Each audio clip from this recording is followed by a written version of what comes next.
Money is to be in those chips, right? There'll be no more cash. And this is giving me straight from Rockefeller himself. This is what they want to accomplish. And all money will be in your chips. And so instead of having cash, anytime you have money in your chip, they can take out whatever they want to take out whenever they want to. If they say you owe us this much money in taxes, they just deduct it out of your chip digitally. Total control. Total control.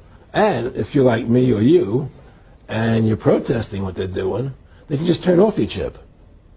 And you have nothing. You can't buy food.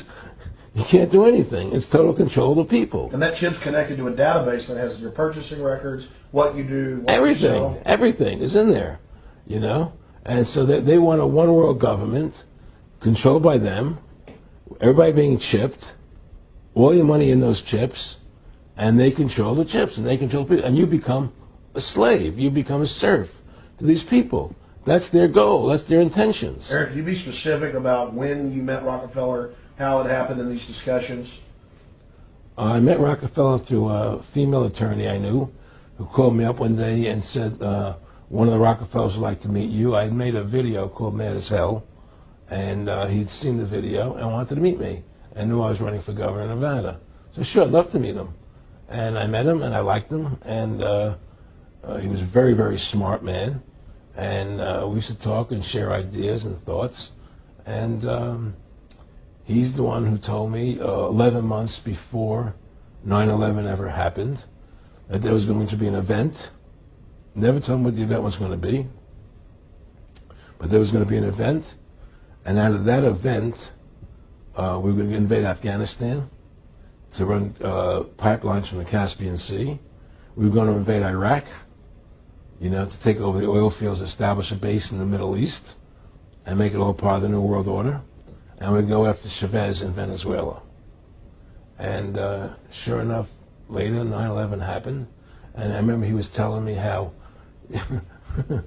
how you're going to see soldiers looking in caves for people in Afghanistan and Pakistan and all these places. And there's going to be this war on terror, which is no real enemy. And the whole thing is a giant hoax, you know, but it's a way for the government to take over the American people. He told you it was going to be a hoax. Oh, yeah. Oh, yeah. There's no question. He says, there's going to be war on terror. And he's laughing. There's no... Who are we fighting? I mean, why do you think 9/11 happened and then nothing's happened since then? Do you think that our security is so great here that these people who pulled off 9/11, who were able to, can't knock down another plane? Come on, it's ridiculous. 9/11 was done by people in our own government and our own banking system to perpetuate the fear of the American people into subordinating themselves to anything the government wants them to do. That's what it's about, and to create this war, this endless war on terror. And that's why and that was the first lie. And the next lie was going into Iraq, you know, to get Saddam Hussein out with his weapons of mass destruction. That was the next lie. Now, specifically, this was a little over 6 years ago. This was 11 months before 9/11. Yeah. And Nick Rockefeller, he's a lawyer. He's become your friend over the previous years, and he's saying to you that there's going to be this big event, and then out of that we're going to have a war on terror, and it's just going to go on and on. Right, an endless war on terror without any real enemy. That you can never, so you can never define a winner. And did he say that it's going to be perfect because you can't define an enemy? It just goes on Yeah, and on? because you can't define a winner. There's no one to beat, so it goes on and on forever. And they can do whatever they want. They scare the hell out of the American public. Look, this whole war on terror is a fraud. It's a farce. It's very difficult to say it out loud because people are intimidated against saying it. Because if you say it, they want to make you into a nutcase. But the truth has to come out. That's why I'm doing this interview. The fact of the matter happens to be that the whole war on terror is a fraud. It's a farce. Yeah, there's a war going on in Iraq because we invaded Iraq. And people over there fighting, you know. But the war on terror, it's a joke, you know. And until we discover what really happened on 9/11 and who was responsible for 9/11, because that's where the war on terror emanates from. That's where it comes from. It was 9/11 that allowed this war on terror to begin. And until we get to the bottom root of 9/11, the truth of 9/11, we'll never know about the war on terror.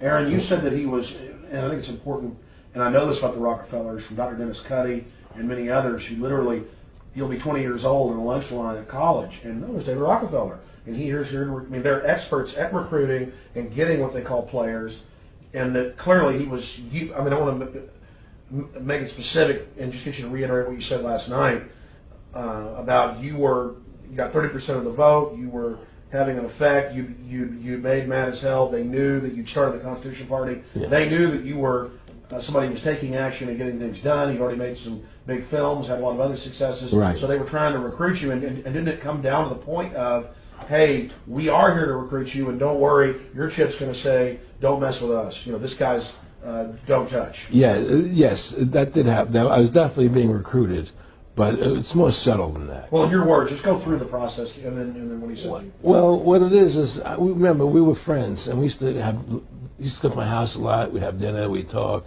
and he'd tell me about business investments that he'd get involved in, or they would help me with this business investment or that business investment. And was I interested in joining the Council on Foreign Relations?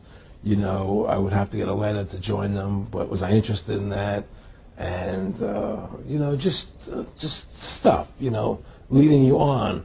And I used to say to him that I never really did that because that wasn't where I was coming from. As much as I like you, Nick, your ways and my ways, we're on the opposite side of the fence. I don't believe in enslaving people. And he would come back with, oh, I do? Or? Well, it would be more like, it's better for them. Well, it's more like, how do I put it? It was like, what do you care about them? What do you care about those people? What difference does it make to you? Take care of your own life. Do the best you can for you and your family. What do the rest of the people mean to you? They don't mean anything to you.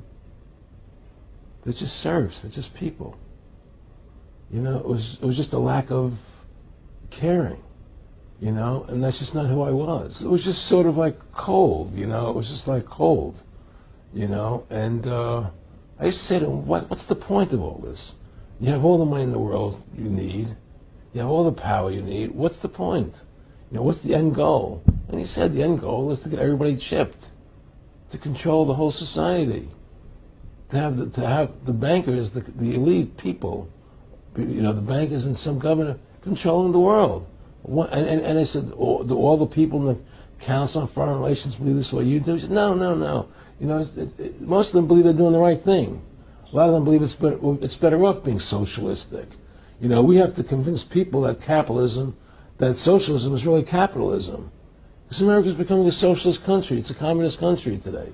Well, one of the things they told me was that he was at the house one night, and he would talk, and he started laughing. He said, Aaron, what do you think women's liberation was about? And I said, I had pretty conventional thinking about it at that point. I said, I think it's about women having the right to work, getting equal pay with men, just like they won the right to vote. And he started to laugh. He said, you're an idiot. And I said, why am I an idiot? He said, let me tell you what that was about. We, the Rockefellers, funded that. We funded women's lib, and we're the ones who got all over the newspapers and television, the Rockefeller Foundation. He says, and you want to know why? He said, there were two primary reasons. And one reason was we couldn't tax half the population before women's lib. And the second reason was, now we get the kids in school at an early age. We can indoctrinate the kids how to think. It breaks up the family. The kids start looking at the state as the family, as the school, as the officials, as their family, not as the parents teaching them. And so those are the two primary reasons for women's lib, which I thought up to that point was a noble thing. When I saw their intentions behind it, where they were coming from when they created it, the thought of it, I saw the evil behind what I thought was a noble adventure.